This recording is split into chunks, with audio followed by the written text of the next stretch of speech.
Hey there, Drew Canole. Remember, we're in this together. Why do I go to bed at 7:30 every night?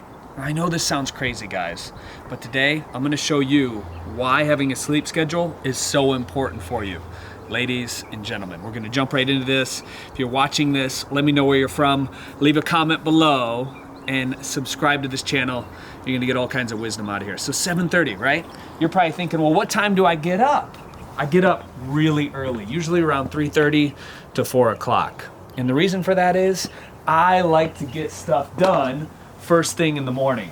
Now, already this morning, we've already shot, and it's about 10:30 right now, 6 videos for you, 6 videos on the YouTube channel.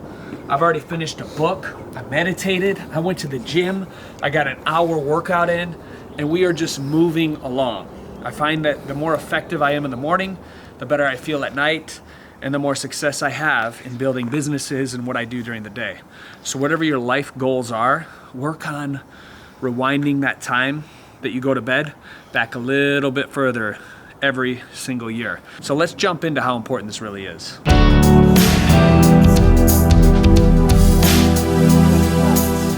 Many people don't realize that we have 2 phases of sleep. Number 1, REM, rapid eye movement, and NREM, which is non-rapid eye movement. These are both 2 phases of sleep. REM sleep is also referred to active sleep. This is where we dream. This is where we are biologically similar to a waking, walking state.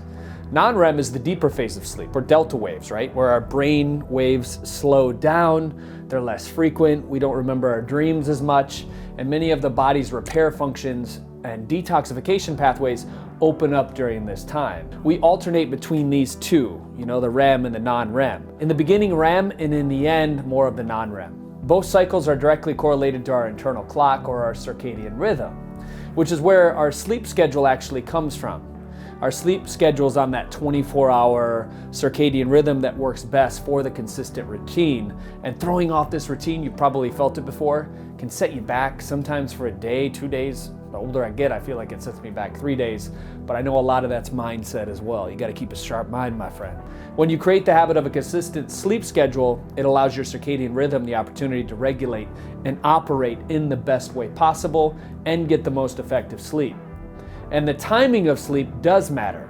Many of us stay up way too late, tossing and turning. We got Netflix, video games, and we rely strictly on caffeine and other adrenal jacking supplements to keep us awake throughout the day. And according to my good friend Shawn Stevenson's book, Sleep Smarter, we have what he calls money time for sleep, which is between 10 and 2 a.m.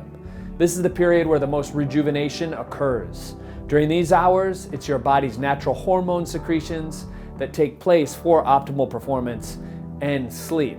Missing out on sleep between these hours means missing out on some of the imperative hormone secretions that ultimately keep you healthy, aging more gracefully, feeling energized, and feeling like you can really live full of life force and energy. Regardless of the fact that poor sleep has been tied to higher risk for serious health problems like diabetes, heart disease, and depression, the demands of our society continue to make it more and more challenging to get a solid and quality night's sleep.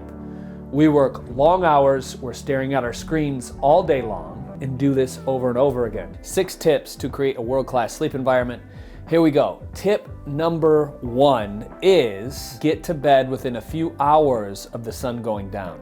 That's why I said I go to bed 7:30, 8 o'clock most nights. If the sun sets around 5:30, getting to bed around 7:30, 8:30 is a great idea. For those of you that maybe are thinking, Drew, that's just not realistic for my schedule, pick a time that really works for you. It doesn't matter as long as it's a rhythm that works. 10 p.m. may work for some people. Moving on to tip 2. Tip 2, get sunlight as soon as possible. I talked about this in my pineal gland video. You want that sunlight to permeate through that third eye, or as I like to call it, the first eye, to really wake up that part of your reality, okay? This helps boost cortisol levels, getting that sun, and we want the highest upon waking, and we slowly want to taper down that cortisol as the day goes on. And this may mean taking a morning walk or simply stepping outside for a little fresh air in the morning. Whatever works for you is great. Work on being consistent with it. Tip 3, create a sleep schedule.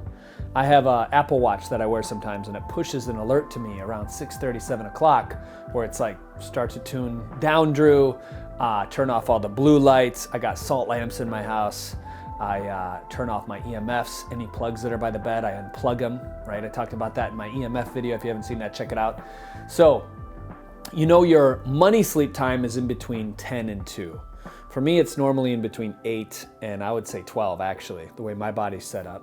And these sleep cycles occur every 90 minutes. So you should repeat them, I would say 4 to 6 times per night to get the most bang for your booty.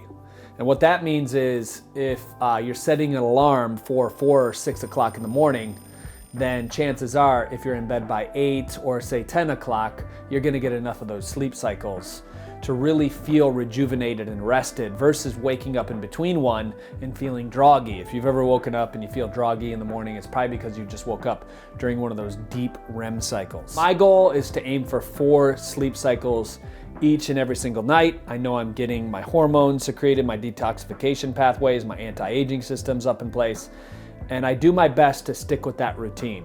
So make it easy on yourself. Create a sleep environment. Get blackout blinds. Tip 4, turn off all the electronics.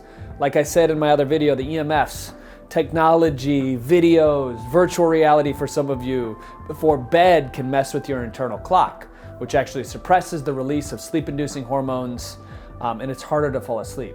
A big reason this happens is due to the short wavelength blue light that's emanated from these devices. So what I do is I set a curfew on devices.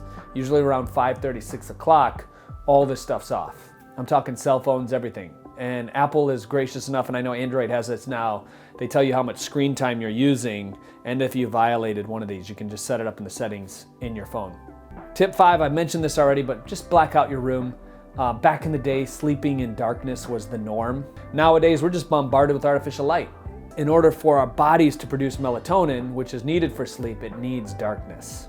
So make sure you're getting darkness. If you're gonna have light in your bedroom or wherever it is, wherever you're sleeping, try to get a salt lamp. Those are very powerful options. Tip 6, superfoods for restful sleep. I love superfoods for sleep. Organifi's Gold is my favorite thing to drink before bed.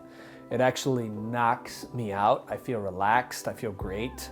It's got turkey tail in it, which I know helps boost my immune system. It's got coconut MCTs, so you get that good fat before bed. You can grab a bottle of Organifi Gold by clicking the link below and check that out there. I'm Drew Canoli. Remember, we're in this together, and check out my next video. We'll see you soon. Once again.